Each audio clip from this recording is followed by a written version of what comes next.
संजय चौधरी जी हैं कांग्रेस से मुंडका वार्ड में। कांग्रेस अपने पैर किस तरह संभालेगी, क्योंकि दो बड़ी बड़ी पार्टियां खड़ी हैं और कांग्रेस फिलहाल के लिए कमज़ोर दिख रही है। देखते हैं इनके पास ऐसी क्या चीज़ है या कैसे पॉइंट हैं जो ये कांग्रेस को दोबारा ले आएंगे। संजय जी नमस्कार। नमस्कार जी। आइए संजय जी थोड़े चलते हैं जी। अच्छा संजय जी ये बताइए, कांग्रेस का जो भार है मुंडका वार्ड में आप संभाल रहे हो, कैसे एंट्री करोगे? एंट्री कर दिया, अब तो जीत के जाना है। नहीं आपने कह दी जीत के जाना है, इलेक्शन से पहले सारे नेता यही बात करते हैं भाई जीत के जाना। लेकिन मैं थोड़ा ये पूछना चाहता हूँ कि वोट डालने से पहले, मान लीजिए मैं वोटर हूँ, तो वोट डालने से पहले मैं किस तरह आश्वस्त हूँ कि भाई कांग्रेस ही जीतेगी? कुछ पॉइंट तो होंगे। जमीनी मुद्दों पे हम जीत के जाएंगे अब की बार, क्योंकि देखिए जिस तरह से आप काफ़ी टाइम से मैं देख रहा हूँ आपके चैनल से दबा साहब आप सारा एरिया कवर कर रहे हैं। आप देखिए कि साफ़ सफाई का क्या आलम है, जगह जगह कूड़े के ढेर हैं, नालियाँ भरी पड़ी हैं, नालियाँ टूटी पड़ी हैं, कोई सुध लेने वाला नहीं है। उसके बाद पोल्यूशन का क्या हाल है।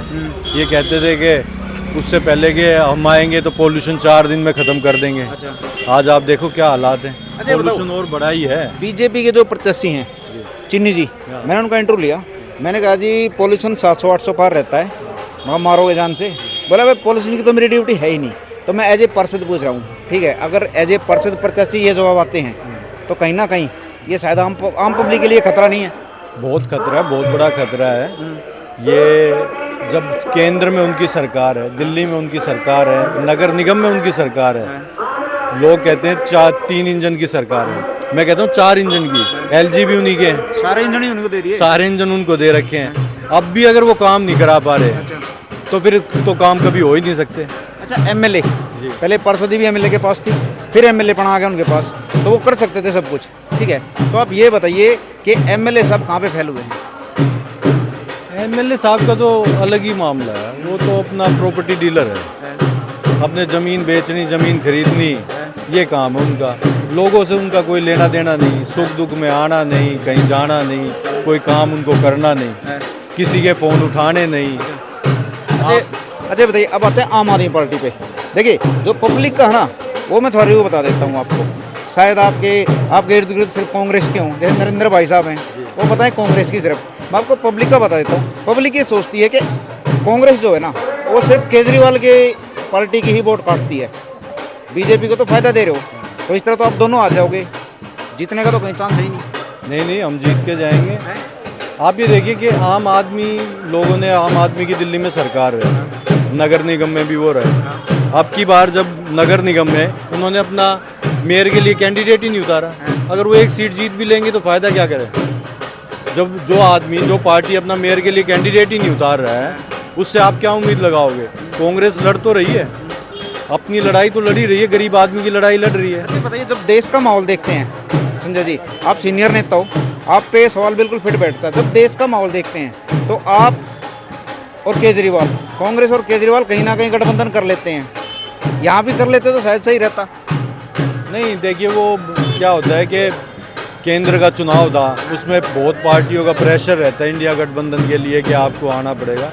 लेकिन हमें लगता है कि अलग अलग लड़के ही, हमने पंजाब में अलग चुनाव लड़ा, MP का चुनाव हम अलग अलग लड़े, और हम सबसे बड़ी पार्टी उभर गया है पंजाब में, जबकि पंजाब में उनकी आम आदमी की सरकार थी और वहाँ हम अपने सबसे ज़्यादा MP जिता के लाए हैं। अच्छा, तो हमें लगता है कि कहीं ना कहीं गलती थी हमारी दिल्ली। मुंडका विधानसभा में राम राम साहब, ठीक है ना, ठीक है। अच्छा मुंडका विधानसभा में, बल्कि नरेला से लेकर नजफगढ़ तक बताऊँगा मैं, इस देहात में थोड़ा सा कांग्रेस पार्टी पे ये एलिगेशन लगते हैं कि भाई यहाँ पे सलम लाने के लिए आपकी पार्टी जिम्मेवार है, और जो सलम के वोटर हैं फिर वो आपसे संभले नहीं, उसको कैच कर लेगी आम आदमी पार्टी।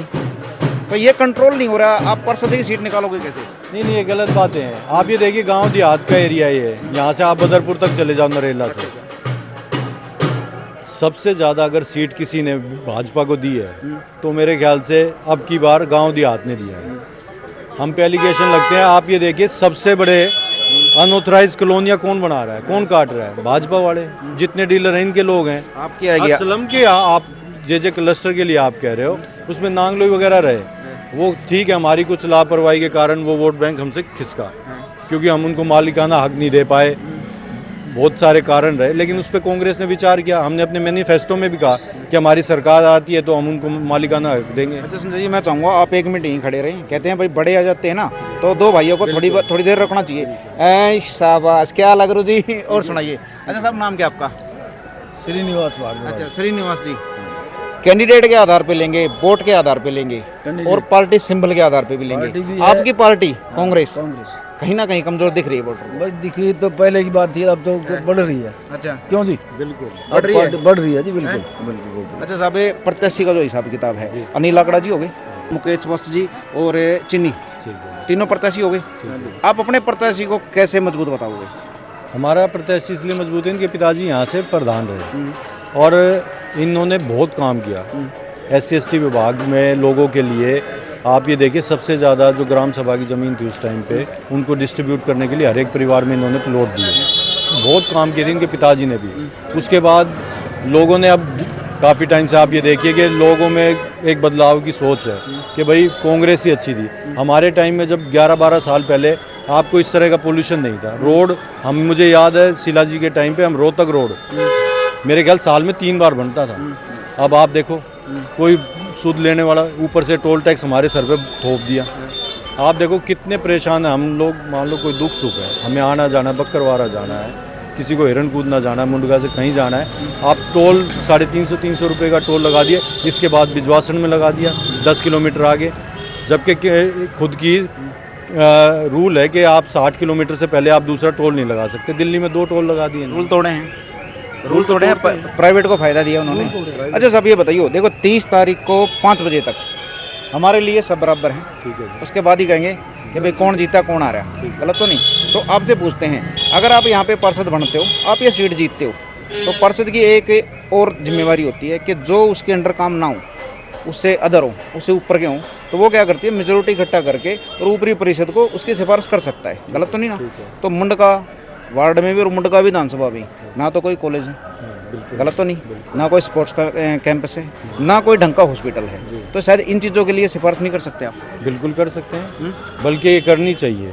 आप ये देखिए, अगर मान लो कहीं एक्सीडेंट हो जाए, आप संजय गांधी है, यहाँ से कितनी दूर पड़ता है, संजय गांधी जाओ, नहीं तो आप इधर राम मनोहर लोहिया की तरफ जाओ, ये तो बहुत है, एम्स वगैरह तो बहुत दूर पड़ गए। तो आप ये देखिए कि अगर मान लो यहाँ कोई रोहतक रोड पे कोई एक्सीडेंट हुआ, तो जब तक आदमी कोलैप्स कर जाएगा आप वहाँ तक ले जाओगे। जाम इतना है, दिल्ली में जाम की बहुत बड़ी समस्या है। तो ये यूनिवर्सिटी वगैरह तो हमारी सबसे ज़्यादा मांग रही है, आउटर दिल्ली में यूनिवर्सिटी होनी अभी मैं आम आदमी पार्टी और बीजेपी की रैली कवर करके आया हूँ। उन्होंने क्या किया, कल तो अमित शनि रोहतकिया को बुला लिया, रोहतक से हो, दूसरा खरक से होगा एक दिलेर खरकिया, उनको बुला लिया। वो हरियाणा के वोटर हैं, यहाँ के मुद्दों से कोई लेना देना नहीं, वो सिर्फ मंच पे प्रोग्राम कर सकते हैं। इन चीज़ों से वोटरों को लुभाने में शायद अगर गलत है या सही, पहले तो ये बताइए। बहुत गलत है। आप ये देखिए, उनके पास इसका मतलब वोटर रुक नहीं रहा उनकी बातें सुनने के लिए, तभी उनको वो लोगों को बुलाना पड़ रहा है। चलो संजय जी, देखेंगे मजबूत विपक्ष के तौर पे अगर आप निकलोगे तो हमारे किसी ना किसी काम जरूर आओगे। ठीक है, नमस्कार साहब। Thank you. ठीक है साहब, धन्यवाद।